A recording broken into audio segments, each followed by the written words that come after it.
이어서 진주에서 전해드립니다. 진주 시내버스 준공영제를 위한 조례발안 서명운동이 지난해 11월부터 이어지고 있는데요.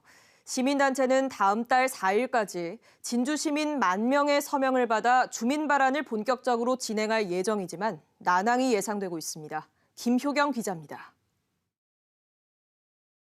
지난해 11월 진주 지역 20여 개 시민단체가 꾸린 진주시 시내버스 준공영제 운영조례 주민발안운동본부는 주민발안을 위한 서명운동을 시작했습니다.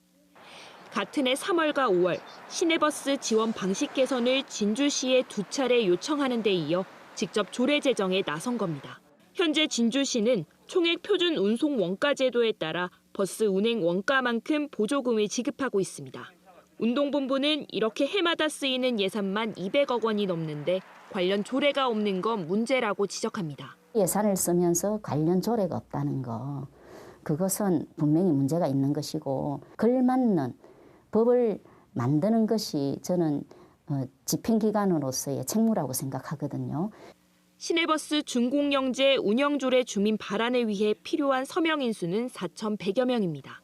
운동본부는 25일까지 진주 시민 7,100여 명이 주민 발안 동의에 서명한 것으로 집계했습니다.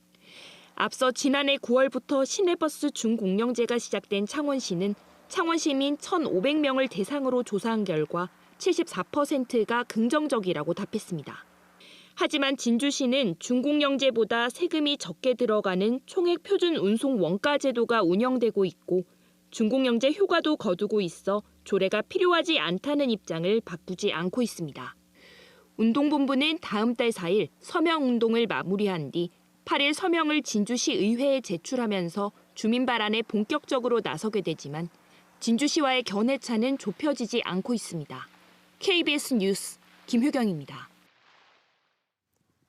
진주시가 최근 초등학생 확진자 수가 늘자 초등학교 45곳에 코로나19 자가검사 키트 10만여 개를 배부했습니다.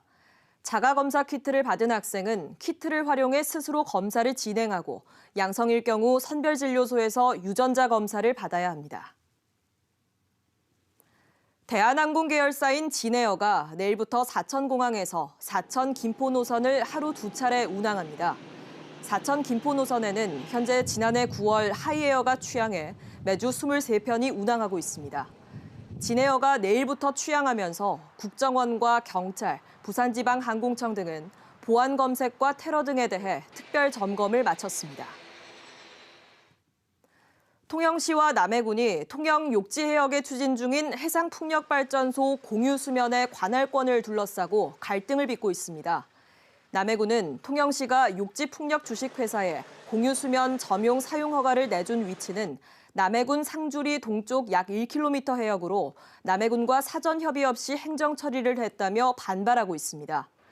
반면 통영시는 욕지풍력 주식회사가 지질조사를 위한 공유수면 점유 허가를 신청해 이를 처리했다고 밝혔습니다. 지금까지 진주에서 전해드렸습니다.